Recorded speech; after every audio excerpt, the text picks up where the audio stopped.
Hello and welcome to a breezy day today. So basically I'm just going to go through what I've just done. Basically I've got these Schwalbe wheels, they're the wide plus versions in an alloy, and then I've got these G1 speed mounted onto them. As you can see, perfect for a little bit of winter riding or just general sort of commuting around and just messing about.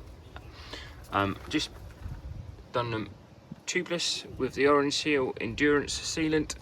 Always use that. Never had any issues with orange seal at all, so I've just stuck with it. Okay, there's many brands out there, but I'm sticking with that. Now then, get into these tyres. These tyres mounting onto here was a complete pain in the bum. So first off, as you could see, I actually snapped, can you see that properly? Yeah, I actually snapped the top off on here. They were super hard to get on, really hard. But what I did was I just got a bit of water and lipped round here, and then they seemed to slip on a lot easier. It did take quite a lot of effort. Just stick with it if you're having some issues, but they will go on eventually. So I had normal tube in here.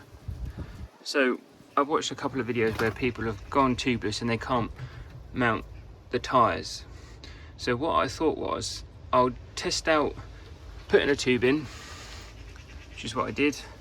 It then meant that one side, or both sides actually, were seated correctly. So if I just grab a tyre here. So obviously this is just a reference point. I don't think these tyres are tubeless, but just a reference point. You just want that obviously to sit into the bed and the internal of the tyre. So basically, one side was done, so obviously he had to undo the break the bead that obviously had locked on, then take the inner tube out, and then of course you then got to get this back on, haven't you? So able to get it back on first time round, because I didn't have an issue. Turned out I had an issue with the valve. I hadn't done it properly, so basically it was losing air. Luckily for me, on my first go, it kind of more or less sat back where it wanted to, and I was able to just use a normal track pump and pumped it up. Right, faffing about with the valve, had to put the tyre back on. It would not sit properly at all. It kept leaking. It wouldn't come to the edge, even with the track pump pumping crazy. I even got an electronic pump and did that. So I still didn't use an air compressor, which is the main point of this video. And how did I do that? Well, as I can see now, obviously it's all mounted, but partially I think round this part here and another part, it just hadn't really kind of come away from the towards the center of the rim, so it hadn't actually been able to come here. So basically what I did was, whilst being like a mad thing, pumping up and down on this, and obviously you could see it was building up some pressure, I actually held on to the tyre at the points before